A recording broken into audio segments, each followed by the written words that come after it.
বাল দিবস হইল এই 16ই ডিসেম্বর। এই 16ই ডিসেম্বর আছে না, 16ই ডিসেম্বর বাল দিবস।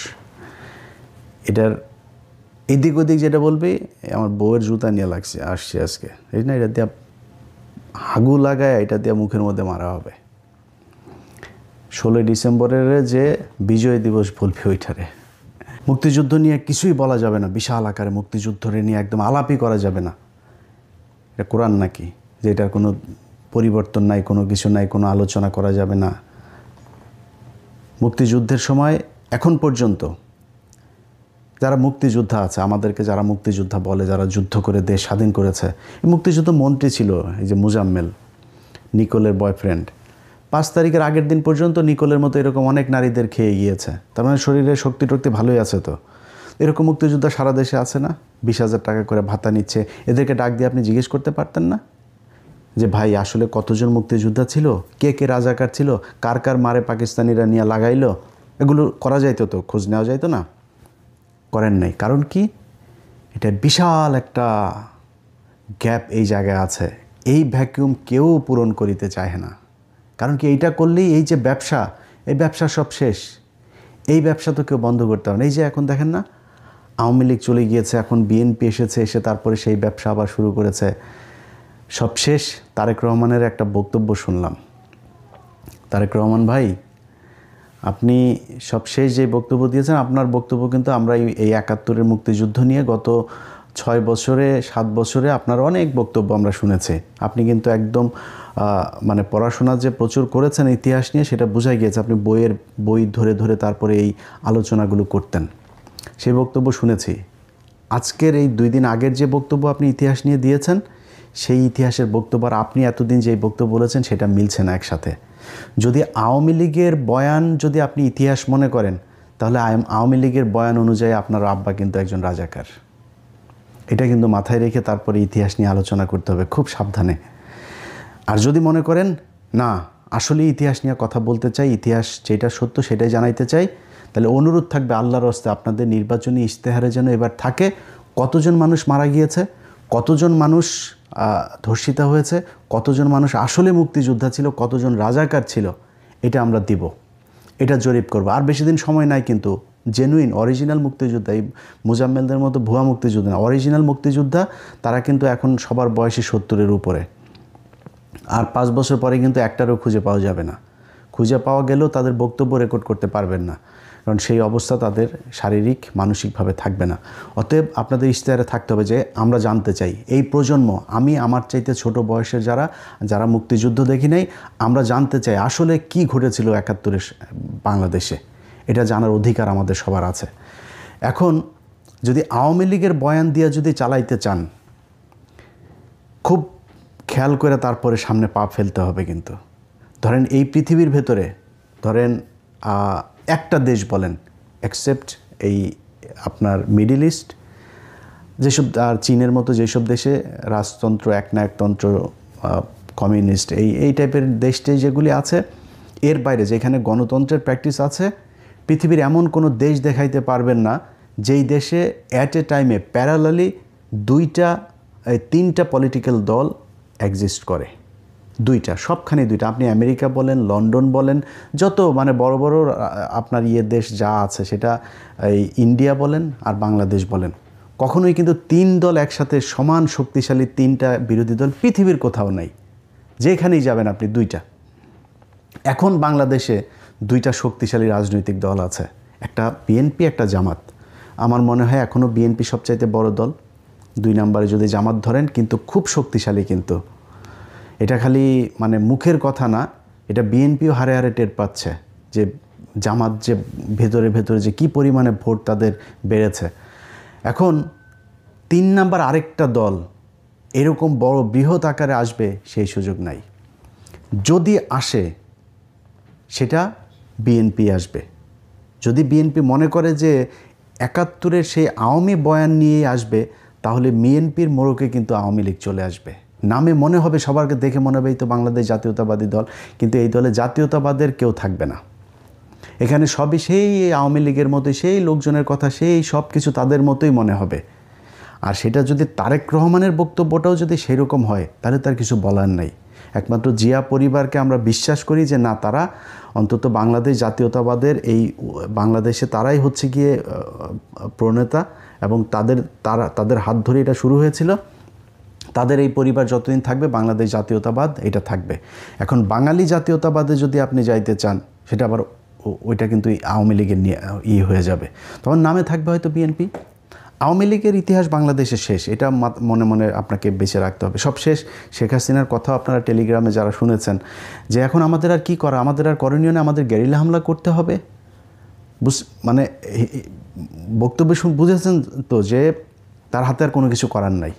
আন্তর্জাতিক বলেন, জাতীয় বলেন, সবখানে তাদের দেখা শেষ। এই দেশের মানুষও তাদের কথা এখন কেউ নেমে আসবে না। সো 2-4টা ভাঙচুর জ্বালাও পোড়াও করতে পারেন, করলে আবার মামলা খাবেন। এ রাস্তা তো আপনারা দেখিয়ে দিয়ে গেছেন। একটা হবে 1200 মানুষের নামে মামলা হবে। মুরগির উপর বোমা মারার মামলা করেছেন না? সো এই রাস্তা তো আপনারা দেখিয়ে গিয়েছেন। পুলিশকে সেই ইকুইপমেন্ট দিয়ে গিয়েছেন। আড়ি পাতা দিয়ে এখন স্বরাষ্ট্র উপদেষ্টা সরাসরি বলে আড়ি পাতা হবে। আপনারা এগুলো করে খুব বেশি সুযোগ সুবিধা নিতে পারবেন না। সো বিএনপি জামাতের জায়গায় থাকবে। জামাত যেহেতু উঠে গিয়েছে, জামাত তো এখান থেকে উপরে উঠবে, নিচে নামবে না তো। এখন আপনারা কারা থাকবেন? বাংলাদেশ জাতীয়তাবাদ থাকবেন না বাঙালি জাতীয়তাবাদ থাকবেন? সেটা হচ্ছে আপনাদেরকে ডিসাইড করতে হবে। যাই হোক, বিএনপিকে খুব বেশি নসিহত করতে চাই না, বিএনপির নিজস্ব ব্যাপার। বিএনপিকে নিয়ে কথা বললে আবার বিএনপি আবার আমাদের জামাত বানায় দিবে, যেখানে ভাই আপনাদেরকে অবমূল্যায়ন করে ছোট করে কথা বলার মতো সুযোগ নেই। অনেকে বিশাল গ্যাঞ্জাম বাঁধাইতে চাচ্ছে আমাদের আর বিএনপির মাঝখানে। আমারে দিয়ে সেটা পারবেন না। কারণ হচ্ছে কি, কারণ এই বিএনপি তো গত 15 বছরে তারা জীবন দিয়েছে, তাদের পার্টির লোক গুম হয়েছে, তারা জেলে ছিল। এই পুরো দলটারে একদম যা মনে চায় তাই বলবেন, এটা বলা আমার এত দুঃসাহস হয় না, যে কারণে খুব বেশি বুঝাইলাম না। বাট সামনের দিনগুলোতে খুব সাবধানে পা চলতে হবে। মনে করেন জামাত ইসলাম ক্ষমতায় আসলো, আওয়ামী লীগ যা করেছে এই বিএনপির উপরে, জামাত ইসলাম সেটা কোনো দিনও করবে না। করলে আমরা ছেড়ে দেবো না তো, যে জামাত এসে বিএনপিরে গুম করবে, খুন করবে, বিএনপির একদম বিরোধী দল নিশ্চিহ্ন করে ফেলবে, জামাতটা আমরা ছেড়ে দেবো নাকি? কিন্তু যদি আওয়ামী লীগকে আবার আনেন, আম এবং ছালা দুটাই যাবে। এবার আসল আলোচনায় আসি। আজকে আমার এই বাম সাইডে আমার বউয়ের জুতা দেখাইছি না আগে, এই জুতাটার পাশাপাশি আরও একটা জিনিস আমার কাছে এনে রেখেছে। এইটাও আপনাদের একটু দেখায় তারপরে অনুষ্ঠান শেষ করব। আজকে পিনাকিদার মতো আমার এডিটর সাহেবদেরকে একটু বলবো যে একটু কাজ করতে। এটা হচ্ছে আমাদের আপনার অরক্ষিত স্বাধীনতায় পরাধীনতা, এটা মনে হয় লেখাটা উল্টা দেখাবে যেহেতু ভিডিওতে। সো এই অরক্ষিত স্বাধীনতায় পরাধীনতা, এই বইটার এটা হচ্ছে এডিটর সাহেব আমার এটার প্রথম পৃষ্ঠার ছবিটা আপনাকে দিয়ে পাঠায় দেব, আমি একটু দেখায় দিয়েন। এটা দ্বিতীয় সংস্করণ, দ্বিতীয় প্রকাশ জুলাই 2019, প্রচ্ছদ সুব্রত সাহা, প্রকাশক শহীদুল ইসলাম, কমলকুড়ি প্রকাশনার, বাংলা বাজার, মান্নান মার্কেট, 3য় তলা, ঢাকা 1100। যাই হোক, এই বইয়ের আমি আপনাদেরকে যেটা পড়ব 2019 সালে, কিন্তু আওয়ামী লীগের সময়ে এটার হয়েছে। এটার 48 নম্বর পৃষ্ঠা আপনাদেরকে আমি 48 থেকে 49 এবং 50 নাম্বার, ছোট 2-3 মিনিটের ভেতরে আপনাদের পড়ে শেষ করে দিব। এই বইটা হচ্ছে এই মেজর জলিল। আমি কিছুক্ষণ আগে বললাম না যে 16 ডিসেম্বর বিজয় দিবস বলে জুতা দিয়ে পেটাবো, এটা কিন্তু আমি বলিনি, এটা এই মেজর জলিল বলে গিয়েছেন। কেমনে বলে গিয়েছেন? উনি ওনার ভাষায় বলেছেন, আমি আমার ভাষায় বললাম আর কি। তো 48 নম্বর পৃষ্ঠার একদম শেষ 5 নাম্বার লাইন থেকে পড়া শুরু করবেন। 16 ডিসেম্বর 1971 সনে ভারতীয় সেনাপতি জেনারেল অরোরার কাছে পাকিস্তানি সেনাপতি জেনারেল নিয়াজি যে আত্মসমর্পণ করেছেন, সেই ইতিহাস চিরযুগী অম্লান হয়ে থাকবে। বেতনভুক্তদের ইতিহাস লেখা হয় না, তারা ইতিহাস নয়, তারা ইতিহাসের খোরাক মাত্র। ঐতিহাসিক 16 ডিসেম্বর 1971 সন বাংলাদেশের মুক্তিযুদ্ধের আনুষ্ঠানিক অবসানের দিন। আনুষ্ঠানিক কী দিন? অবসানের দিন, বিজয় দিন না। কিন্তু শেষ করতে দেন। হানাদার পাকিস্তানি বাহিনী ভারতের পূর্ব অঞ্চলীয় কমান্ডারের অধিনায়ক লেফটেন্যান্ট কর্নেল জগজিৎ সিং অরোরার কাছে ঢাকার রেসকোর্স ময়দানে আত্মসমর্পণ করে। যে যুদ্ধ বাঙালি সশস্ত্র গণবিস্ফোরণ ও মুক্তিযুদ্ধের মধ্য দিয়ে শুরু হয় তার শেষ হয় ভারতীয় সেনাবাহিনীর অধিনায়কের কাছে হানাদার পাকিস্তানি বাহিনীর অধিনায়কের আত্মসমর্পণের মধ্য দিয়ে। হিসেব মিলছে না কেন? হিসেবের এই গরমিলের জন্য দায়ী কে বা কারা? যারা মুক্তিযুদ্ধ শুরু করেছিল, যুদ্ধ শেষে পরাজিত শত্রুপক্ষ মুক্তিযোদ্ধাদের কাছে আত্মসমর্পণ করল না কেন? পাকিস্তান এবং ভারতের মধ্যে তো কোনো যুদ্ধ হয়নি।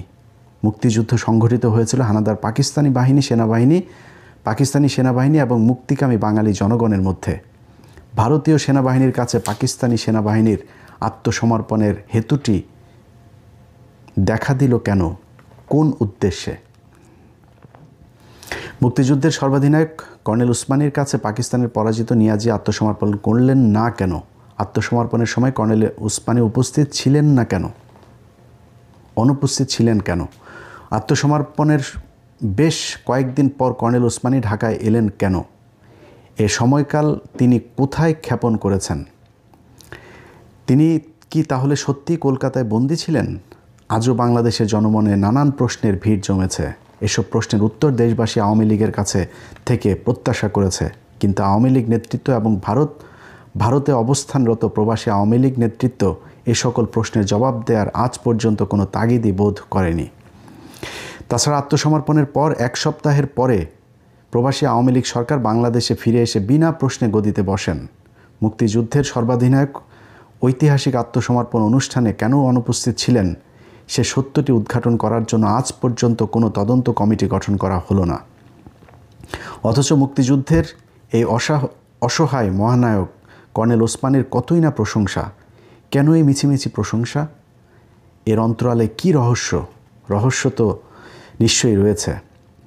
ভারতীয় সেনাবাহিনীর অধিনায়কের কাছে পাকিস্তানি সেনাবাহিনীর অধিনায়কের আত্মসমর্পণের মধ্য দিয়ে প্রকৃত পক্ষে 16ই ডিসেম্বর, যাকে আমরা বিজয় দিবস হিসাবে অভিহিত করি, যাকে আমরা 16ই ডিসেম্বর বলে অভিহিত করি, সেই দিন থেকে বাঙালির মুক্তিযুদ্ধকে সরাসরি অস্বীকার করা হয়েছে। 16ই ডিসেম্বর যোদ্ধাদের বিজয় দিবস এর পরিবর্তে ভারতীয় সেনাবাহিনীর বিজয় দিবস হিসাবে ইতিহাসে আনুষ্ঠানিকভাবে চিহ্নিত করা হয়েছে। এই ষড়যন্ত্রের পেছনে আসলে উদ্দেশ্য হচ্ছে বাঙালির স্বাধীনতা সংগ্রামকে অস্বীকার করা এবং পাক ভারত যুদ্ধে পূর্বাঞ্চলের রণাঙ্গনে ভারতীয় সেনাবাহিনীর বিজয় ঘোষণা করা। এই বিজয়ে বাংলাদেশের মুক্তিপিপাসু জনগণ ও মুক্তিযোদ্ধারা ছিল নীরব দর্শক। আওয়ামী লীগ নেতৃত্ব ছিল বিনয়ী তাবেদার এবং কর্নেল ওসমানী ছিলেন অসহায় বন্দী। এ যেন ছিল ভারতের বাংলাদেশ বিজয় এবং আওয়ামী লীগ সরকার এ নববিজিত ভারত ভূমির যোগ্য লিজ গ্রহণকারী সত্তা। সুতরাং যেমন সত্তা তেমনি তার শর্ত। আর যায় কোথায়? এ তো গেল 16ই ডিসেম্বরের সম্পর্কে কিছু কথা। অনুরূপভাবে 17ই ডিসেম্বর তারিখে খুলনায় সার্কিট হাউস ময়দানে পাকিস্তান সেনাবাহিনীর আনুষ্ঠানিক আত্মসমর্পণ পর্ব অনুষ্ঠিত হয়। 9ম সেক্টরের অধিপতি হিসাবে আমি সেখানে উপস্থিত থাকলেও ভারতীয় সেনাবাহিনীর কর্তৃপক্ষ আমাকে একরকম জোর করেই পেছনের সারিতে ফেলে দেয়। বারবার প্রচেষ্টা চালানো সত্ত্বেও আমাকে সামনে আসতেই দেওয়া হলো না। আমার প্রতিপক্ষ ভারতীয় সেনাবাহিনীর মেজর জেনারেল দালবীর সিংকে দিয়েই সেই আত্মসমর্পণের নেতৃত্ব বজায় রাখা হয়। অথচ দালবীর সিংয়ের অধীনস্থ সৈন্যরা যুদ্ধক্ষেত্রে সবসময় আমার বাহিনীর অনেক পেছনে অবস্থান করত। মুক্তিযোদ্ধাদের দীর্ঘ 9টি মাসের অসীম ত্যাগ, তিতিক্ষা আর আত্মাহুতির মধ্য দিয়ে রচিত বিজয় পর্ব এভাবেই ভারতীয় শত্রু চক্র দ্বারা লুণ্ঠিত হয়ে যায়। সংগ্রামী লড়াকু বাঙালি জাতি প্রাণপণ যুদ্ধ করেও যেন বিজয়ী হতে পারল না, পারল কেবল অপরের করুণায় বিজয় বোধ দূর করে অনুভব করতে। বিজয়ের সরাসরি স্বাদ থেকে কেবল বাঙালি জাতি বঞ্চিত হলো না, বঞ্চিত হলো প্রকৃত স্বাধীনতা থেকেই। সুতরাং সেই বঞ্চনাকারীদের কবল থেকে বঞ্চিতদের ন্যায্য পাওনা আদায় করার লক্ষ্যে আরেকটি প্রকৃত মুক্তিযুদ্ধের প্রয়োজন কি এখনও রয়ে যায়নি? এবার শুরুতেই যেই জুতাটা দেখাইছি না, এই পৃষ্ঠা পড়ার পরে কে জুতা খাইতে চাস আর কে জুতা মারতে চাস এটা আমারে জানাইস। এই যে বইটা পড়লাম, এই বইটা একজন সেক্টর কমান্ডার, অনেক এই ভারতীয় চক্র এরা বলে থাকে যে 16ই ডিসেম্বর বাংলাদেশের সব সেক্টর কমান্ডাররা, মেজর জিয়া, তারপরে এই আপনার কর্নেল উসমানী যিনি সর্বাধিনায়ক ছিলেন, তারপর ওইদিকে তাজউদ্দিন ওরা থাকলেও বুঝতাম ওরা আমাদের দেশের লোক, সবাই নাকি আসতে পারেনি, অনেক দূরে দূরে ছিল। মেজর জলিল লিখে গিয়েছেন যে 17 তারিখ এই 16ই ডিসেম্বর ঢাকাতে যেটা রেসকোর্স ময়দানে হয়, 17 তারিখ খুলনা নবম এই সেক্টর, যেটা সবচাইতে বৃহৎ সেক্টর 1971 সালের, ওই সেক্টরের অধিনায়ক ছিল মেজর জলিল। তিনি ওইখানে ছিলেন। তো ওই অধিনায়ক হিসেবে ওইখানে তার নেতৃত্ব দেওয়ার কথা না, তার পেছনের সারিতে ধাক্কায় ফেলাই দিয়েছে। এটা হচ্ছে আমাদের বিজয়। মেজর জলিল লিখে দিয়ে গিয়েছেন আরেকটা বিজয় দিবস আমাদের প্রয়োজন। লিখেছে না, সব শেষ লাইনটা পড়লাম না, আবার পেছনে ঘুরে শুনেন। সেটা হচ্ছে 5ই আগস্ট। এই কারণে 5 আগস্ট আমাদের বিজয় দিবস।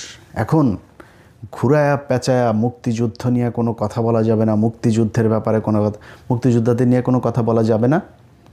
তাইলে মেজর ডালিম কই, কর্নেল হুদা কই, মেজর কর্নেল নূর কই, কর্নেল এই ওই যে রশিদ কই, তারা কোথায়? তাদেরকে দেশে থাকতে দিস নাই কেন? যেসব মুক্তিযোদ্ধারা বাংলাদেশে যে বুকের মধ্যে যে ধনেটা লাগায় দিয়ে তারপরে ঘুরে না, শালারা সব ভুয়া মুক্তিযোদ্ধা। এই যে ভাব নিয়ে এসে এতদিনে যে আওয়ামী লীগের সামনের চেয়ারে এসে বসতো না 20,000 টাকা করে গেলে, অরিজিনাল মুক্তিযোদ্ধা, অরিজিনাল। অবশ্যই অনেক মানুষ সেই সময় এই 5ই আগস্টের মতো এরকম অনেক মুক্তিযোদ্ধা সেই সময় যুদ্ধে নেমেছিল। আসলেই তারা এই বৈষম্যমুক্ত একটা দেশ চেয়েছিল, কিন্তু তারা এই পাকিস্তানি শাসক গোষ্ঠীর থেকে সরে এসে ভারতীয় শাসক গোষ্ঠীর ভারতের ভেতরে ঢুকতে চায় নাই। তো পাকিস্তান কি করেছে? পাকিস্তান বাংলাদেশের বৈষম্য করেছে। কতটুকু বৈষম্য করেছে? পাকিস্তান এই দেশে সংসদ ভবন বানিয়ে দিয়ে গিয়েছে, কমলাপুর রেল স্টেশন বানিয়ে দিয়ে গিয়েছে। এর আগেও আরেকদিন বলেছি, এই ঢাকা বিশ্ববিদ্যালয়ের যে ইউনিটগুলো দেখছেন না, ঢাকা বিশ্ববিদ্যালয় প্রতিষ্ঠা হয়েছে 1921 সালে। এরপর আপনি আলাদা আলাদা এখানকার বিভিন্ন বিভাগগুলো দেখেন, প্রতিটা অনুষদ আপনি দেখবেন এই 1947 থেকে 1971-এর এই মাঝখানেই। আর 71-এ বিপ্লবী জাতিরা দেশ স্বাধীন করিয়া কি বাল ফালাইলো, তারা একটা খালি ডেভেলপ করলো।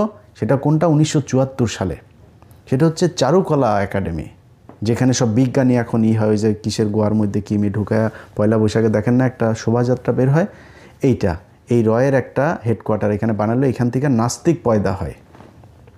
এর বাইরে এই যে খুলনা নিউজপ্রিন্ট, এই যে আদমজি, এই যে যত বাংলাদেশে কল কারখানা আছে, একটা দেখাইতে পারবেন না যেটা 1947 থেকে 1971 এর বাইরে হয়েছে। এর বাইরে কি হয়েছে? পাকিস্তানিরা যাওয়ার পরে আমাদের দেশের সব নিউজপ্রিন্ট বন্ধ, এইটা বন্ধ, ওইটা বন্ধ। এই যে এখন যেগুলি এই কেরুয়েন কোম্পানি দেখেন, সব লস। এই যে এখন বিদেশিদেরকে দিতে চায় না বন্দর, বিদেশিদেরকে দিতে চায় না আপনার এই বিমানবন্দর, দিতে চায় না কেন? লুটপাট করে সব জায়গায় লোকসান, রেলওয়ে লোকসান, বাস লোকসান, বিআরটিসির লোকসান, বিআরটিএর লোকসান, সব জায়গায় লোকসান। একটা কোনো মিল ফ্যাক্টরি করতে পারে নাই। তো পাকিস্তান বৈষম্য করে এই দেশে সব প্রতিষ্ঠা করে গিয়েছিল, আর ইন্ডিয়া আমাদেরকে স্বাধীন করে দিয়ে সব মিল কল কারখানা এই বইটাতে এর পরের আরেকটা আছে, টোটাল 7টা না 8টা যেন আছে। এই 8টার মধ্যে একটা যে ভারতীয় বাহিনীর লুণ্ঠনের যে চিত্র, সেটা মেজর জলিল লিখে দিয়ে গিয়েছেন। কিভাবে তারা এই দেশের মিল কল কারখানার হসপিটাল থেকে শুরু করে সরকারি বিভিন্ন জিনিসপত্র সব চুরি করে নিয়ে গেছে এই ভারত। তাদেরকে আমরা এখন, তারা হচ্ছে আমাদের বন্ধু, তারা আমাদের দেশ স্বাধীন করে দিয়ে গেছে। আর ব্যাপারটা 16ই ডিসেম্বর সব ভারতীয় লোক, একটা বাংলাদেশের লোক রাখতে পারিস নাই তুই? এই যে ছবি আপনারা দেখেন 16ই ডিসেম্বরের, একজন বাংলাদেশের মানুষকে সেখানে থাকতে দেওয়া হয় নাই। ভারত পাকিস্তান যুদ্ধে 16ই ডিসেম্বর ভারত বিজয়ী হয়েছে, 5 আগস্ট বাংলাদেশ বিজয়ী হয়েছে। এই কারণে 5 আগস্ট আমাদের বিজয় দিবস। এই 71 বেচা যারা খাইতে চাবে, গালের মধ্যে জুতা দিয়া পেটায়া, হাগু লাগায় জুতা দিয়া পেটানো হবে। সুদানির ফুয়ারা ইয়ার কি মারাও না? 16ই ডিসেম্বর আর 71 শেখ মুজিবকে নিয়ে আপনারা উত্তেজিত হয়েন না, উত্তেজিত না হয়ে চুপচাপ থাকেন। এই যে শাহরিয়ার ভাই দেখেছেন না, পদে আগুন লাগিয়ে দিয়েছে।